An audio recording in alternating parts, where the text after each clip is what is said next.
So sometime last year, which was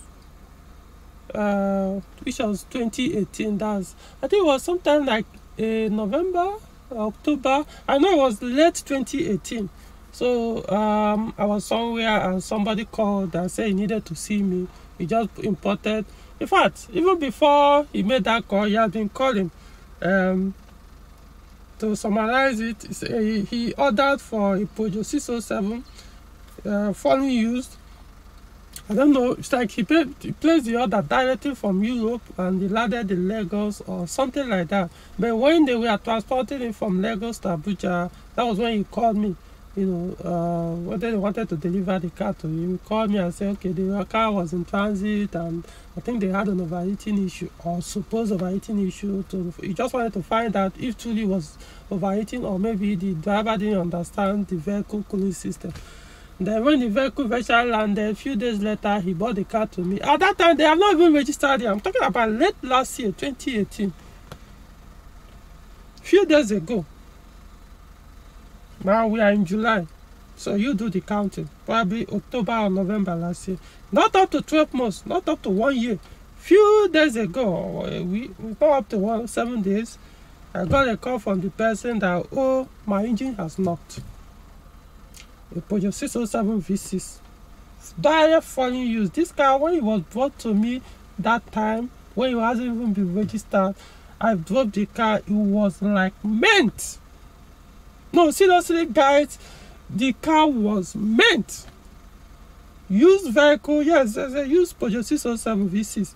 Automatic, but everything about that car was like brand new. Of course, you can tell from the body that it's no longer a brand new vehicle, but the way the performance, the way the car moves, the gearbox, everything was selected perfectly. The AC, oof, very cool. Everything was running well. Less than 12 months. Do the counting, like I said, from October or November to July 2019. The engine knocked. How did it knock? The oil pump failed. Sometimes I leave them. The reason why I bought this stuff, for bringing this thing up, is because I remember that day they drove that car to where I was, and while I was driving it, they didn't even pay consultancy fee, but I was telling the guy almost everything. Say, okay, this engine, use this particular engine oil, use this type of oil filter, don't use the fake one, do this maintenance, preventive maintenance, do this, be doing this, be doing that, be doing this, be doing that, doing this, which most times will even cost you fortune to do. Well, who knows? Because I remember when he called and was telling me, oh, the engine was showing oil pressure insufficient or oil pressure too low, and it was constant. I was like, okay, was it showing even why only at idle or why at acceleration or motion? He said both, whether I was driving or not, it was showing that blah blah blah. I was like, what did you do to that vehicle recently? Oh, I changed engine oil not long ago, or maybe some days ago or thereabout, this and blah blah blah. I was like, what type of oil filter did you use? The engine oil, what of the engine oil? I mean, this is a V6. I know that it's very destructible. As in, well, I always tell people, I have Peugeot cars with this engine that I've been using for years. It's not like, oh, I'm just getting to know about this engine. I've been using this engine for years, so I know very well. And yet, all my cars with this engine still run like brand new. Well, not necessarily like new, but they still run like new. You know, well, that's why I use the like. So I won't say, oh, I'm claiming that they are still brand new. No, I'm saying they run like new ones. So if also when I tell people, say, I have experience when it comes to this V6 engine. Not because I repair it for people or diagnose it for people. I also personally have them. So I have first-hand experience when it comes to them. What the do's and don'ts. And if you want it to last for you for hundreds of thousands of kilometers or mileage, be doing this. Then people will ignore, oh, come on, oil is oil. Peugeot say use 5W40. Oh, why would I use 5? It's a waste of money. I will just go and buy 20W50. You know, not the other. In fact, not long ago, I was at one workshop, mechanic workshop. They bought in a 508, Peugeot 508. The facelifted model, you know, that 2014 to 2017 model. They bought in one, probably was, of course, brand new, official vehicle. Used by, I think it was it has a driven by a Navy person or something, but I know it's an official vehicle. Bought it in. Do you know the oil they put? For total was 5,020 W50. That was what they put. When they changed engine oil and went and bought that crap and pour inside the engine. 20 W50 for an engine produced in 2014. There's nothing you will not see in Nigeria when it comes to car maintenance. And they will expect that engine that if you want to go and buy or replace may cost you close to 5 million naira, if I'm not mistaken. And you will use, because you don't want to spend up to 15 or 20,000 naira to buy oil that will last you for 1 year, you go and buy the one of 35 or 4,000 and kill engine that was more than 5 million naira. No, it's not just about because of lack of knowledge. Sometimes it's even stupidity. Honestly speaking, even why I always tell people, when you go to like Total fuel station where they sell all this oil, you see different oil grade with their prices. So it's not like, oh, this is the only thing available. You will see that there are superior or more quality oil listed there, even if you don't know the one that your engine is supposed to use. But guess what?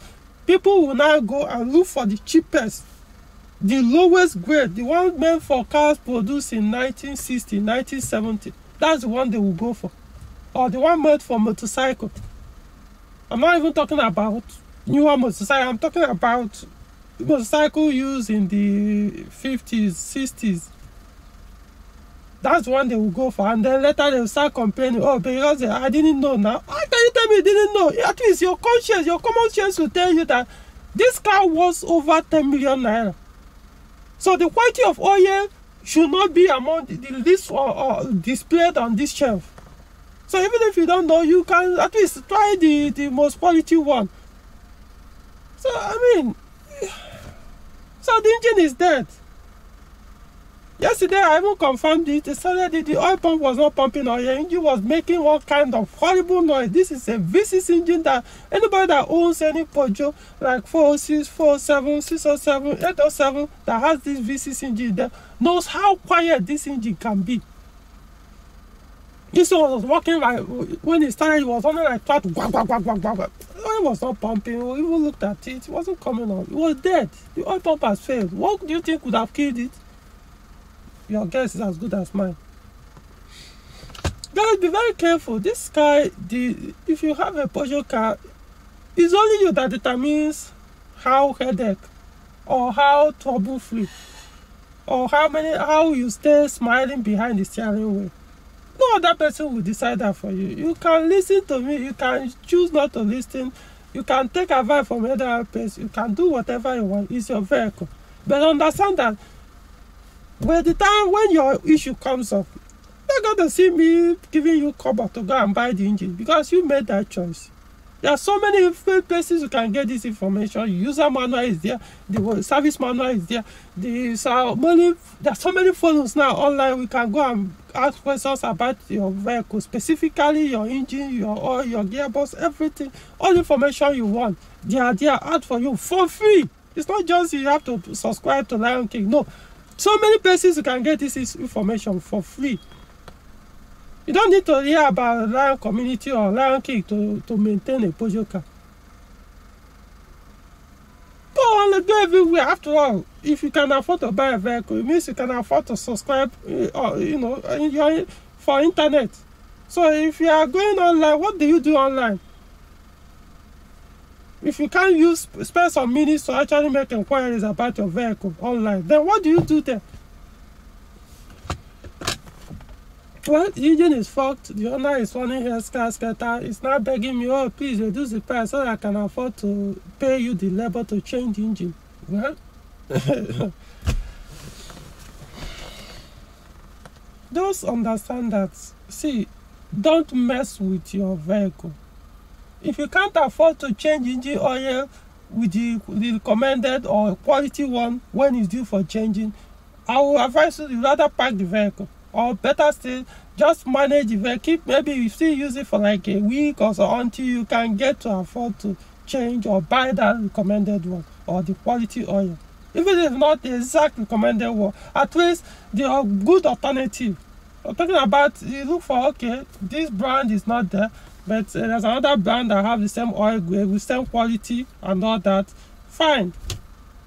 Even though I will always choose that brand, that's why I put the brands. The vehicle manufacturer said, we've tested this engine, tested this gearbox, tested this with this oil, and we can beat our chest and tell you, use this if you want this thing to last for you. And if that thing is available in where I live or something, why would I bother to test something else that the manufacturer did not test with the vehicle to know if you serve it or not? It's an experiment. It will work or it could not work. So I'm not ready to carry that such experiment since I have a better option. It's only people where they don't have that option of the recommended brand or the this thing or the grade. That's why you cannot choose the best out of you have, or the best out of what is available to you. But here, everything is available. Yeah, people will choose what will kill, what will drain them, and at the end, they will blame Bojo. They will blame the brand. They will blame the mechanics. They will blame everybody that passes their way. They are the cause of their nightmare. Huh? And this is the very first time I'm seeing a Peugeot car with a failed V6 engine. Trust me, yeah, I've repaired so many V6 engines for customers, but none of them have knocked or failed. They are probably simply burning engine oil and all those things, as in they're already weak. But for engine that is not burning oil, no, trust me, it wasn't burning oil, wasn't doing anything, it wasn't showing sign of weakness, a changed engine oil, I don't even know. The days later or thereabout, the engine knocked. What do you think caused it? Well, you can figure it out by yourself.